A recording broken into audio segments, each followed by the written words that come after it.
Yo, what's up, movers? You're about to watch the last 3 episodes of The Move, which is kind of crazy because it's kind of all coming to a close. Yeah, man, episode 60-something, and 60-something. And 60-something. We teased a while back about doing a season 2 and what if it ended at season 1, and we heard you guys loud and clear, and we're on the same page. We want to do season 2. We want to do a season 3, a 4, or 5. We even dreamed that eventually at some point we got to do Leviticus. And what does it look like to do the whole Bible? And you did the math and you're thinking it's probably going to take us 15 to 18 years, but we're committed. We want to do this because it's been such a blessing for us, and we've seen it been impacting the friends, the lives of our friends and everything else like that. So give them the lowdown. What's up? So what we'd like to do is present to you an opportunity to continue moving with us. And as we move through the book, we're including y'all in the moving. So if you'd like to partner with us, see this continue to move, continue to grow as we explore what the book says to us and in our lives, we'd love for y'all to consider giving a little something, partnering with us, and you can do that at patreon.com/The Move. The way that Patreon works, if you've never heard of it, it's a website service where you pledge a certain amount of money every single month,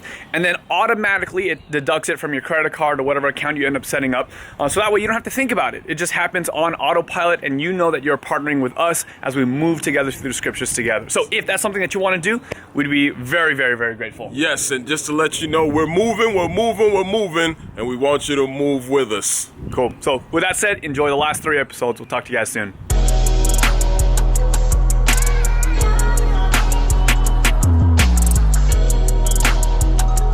Welcome back to The Move, where we are vibing with the book 10 minutes at a time. The next 10 minutes, we're looking at Romans chapter 15, verses 22 to 23. And the question is, have you read it? Go ahead and read it. We will wait right here. Check it out. 10 minutes There going up we on the go. clock. 3, 2, 1. Let's go. So I had a question about verse 22 just Okay. before we started. Verse 22 begins with, "This is the reason why I've often been hindered from coming to you." Yeah, and it's interesting knowing the future, because in this passage, Paul's he's got these plans. I'm going to go here, then I'm going to go there, I'm going to do this, I'm going to do that. And we get the sense that he doesn't know the end of the story, which is comforting because none of us know the ends of our story. But it's interesting in that a lot of the plans that he lists out in this chapter, he doesn't quite get to. Yeah. But the reason that he's been hindered, what is the reason he's been hindered? He wants to go to Rome, wants to be able to meet the brethren, but can't make it there. You know what I think of? I don't know if you've ever seen that. Was it Pixar or Disney? I want either Pixar or maybe DreamWorks. I can't remember which. Up. You remember that? Yeah, Up? I think that's a Pixar film. Is it Pixar? You remember Up? Is that the one where the dog is like Squirrel! Like, Dude, yeah. that's my spirit animal. That's man. just you do it to the squirrel. Yeah, right? that's me. I feel like I don't want to put Paul in that category, but I feel like Paul has that sort of one-track mind where it's like he might be doing something to squirrel, right? And the one-track mind is Gentile. Like he sees a Gentile, they need gospel. Yeah, right? he's just so motivated to get to them, right? He's doing this thing. He's like, I really want to get to Rome, but then I saw some Gentiles that needed the gospel, and I was like, Gentile. Yeah. Right? And he's like, I really want to get to you, but Gentile. Right? And he's just like, he's in where is it, in Athens, right? Or and he goes to Mars Hill. He sees all the philosophers hanging out. He's like, oh, that Gentile. would be dope. That Right? would be dope. Let's Need to go tell there. him. So that's why he's constantly hindered, because he's constantly stopping in these Gentile cities. He's like, hey, have y'all heard of Jesus? Have you ever had one of those friends that was like that? Like y'all are trying to go do something. I think specifically I was in Ohio recently for like a hangout with a bunch of other Christian YouTubers. Yeah. And we just finished lunch. Like we're all going to this thing that we're all hanging out. Like a Christian YouTube conference? No, it was just like 6 of us hanging out. Oh, okay. Like it's like, hey, you want to meet up? Actually, next month I'm going to be doing it again. It's pretty fun. Cool. So we just leave the restaurant and we're all walking. It's like 3 couples, and then we're gonna go take a photo over here. We're gonna do this thing, whatever. We turn around like, wait, whoa, where'd Braden go?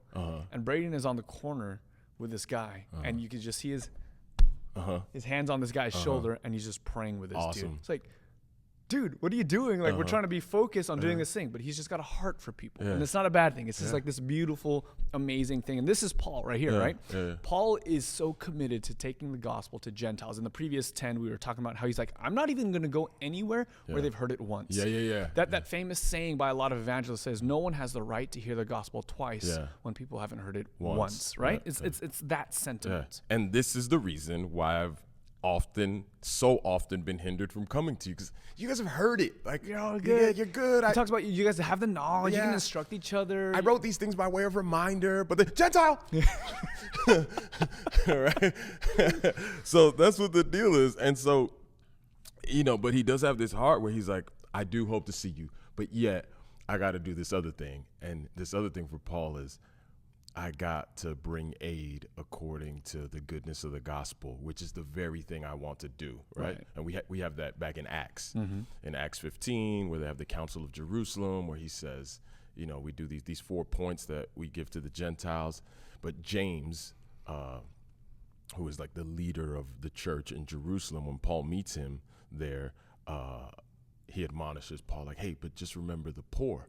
And Paul's like, oh, that's the very thing I was keen to do, right? Preach the gospel, remember the poor. And so in this passage, you see that where he's like, I hope to see you, but first we're going to go to Jerusalem and we're going to bring aid. You see verse 26, or even before that, verse 24. I hope to see you in passing as I go to Spain and to be helped on my journey there by you once I have enjoyed your company for a while.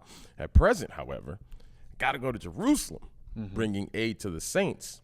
For Macedonia and Achaia have been pleased to make some contribution for the poor amongst the saints of Jerusalem, for they were pleased to do it, and indeed they owe it to them. I love this idea.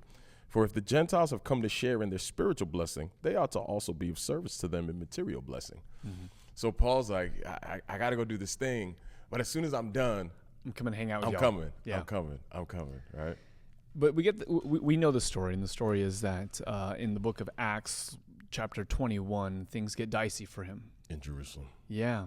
And the story goes, he gets arrested, and eventually, he's done. Yeah, but he does make it to Rome. Yeah. The point being that not all of his plans come to fulfillment. Yeah, not the way, because he was supposed to go to Spain. Right. He says, hey, listen, I'm going to hang out with you guys for a little while, then hopefully you guys send me on my way to Spain. And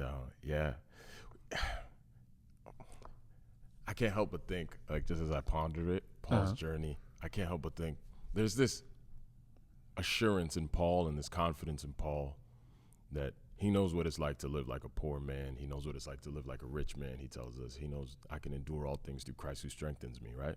But he also fully expects those that he has spoken to and those who participate in gospel to actually give materially to help the work along, right? That's interesting. Which I love that he's so confident in this. He's like, I'm going to enjoy your company for a while, right? You're going to open up your suite. Yeah, and then y'all going to encourage me on to Spain. That word encourage. Right? Like, y'all going to help me on to Spain.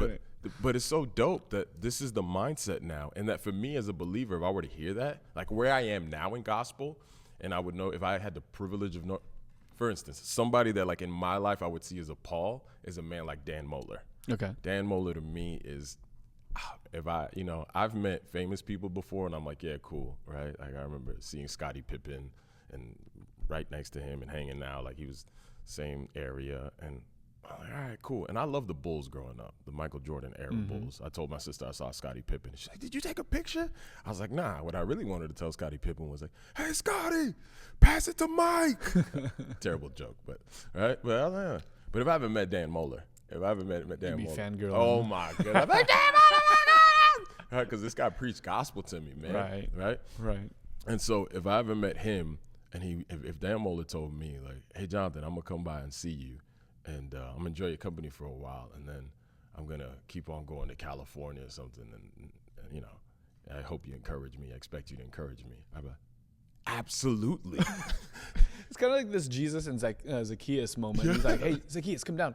I'm hanging out with you today. Yeah, I'd be like, absolutely. That this spirit and gospel of like giving and receiving, that it is better to give than to receive, but we fully expect to receive as well. Right? But if we don't receive, we're good. We don't hold it against anybody. So I love that sentiment. And here's the other thing I was thinking is that, man, how dope would it be?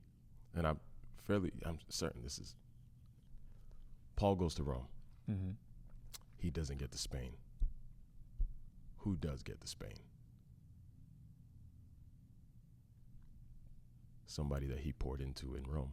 There you go. I was like, is there an actual name that I'm supposed to remember? Is there a name? There's no name, right? That comes to me. I mean, I'm sure we could do some sort of historical, right?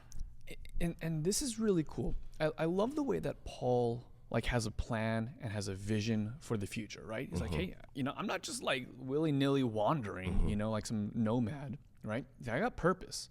I got direction. I got a mission. I'm on my master's errands, right? But we also recognize that there is this fluidity with which he holds his plans. He has a plan, he has a mission, but he's completely open to what God is doing in his life. To the extent that, his plans, while they're there, they're not really there because he's just following the Spirit where it goes. And sometimes life, for us, doesn't go in accordance with the way that we would want, the way that we would plan, like Paul. But that's not always bad. In fact, that might be the very way that God is intending to work through us or in us. Yeah. I have on my phone. I don't think I have my phone with me. It's over there somewhere.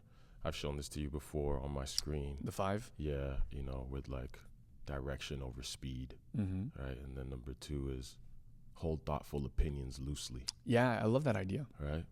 And even hold your own thoughtful plans loosely. Right? Hold your thoughtful ideas of life loosely. That Paul has this, right? But ultimately, he still knows I'm in the service of the master. That's right. I'm a steward of this grace that I received in his estate. I only do what he orders, so I'm planning to come and see you, but we'll see what happens.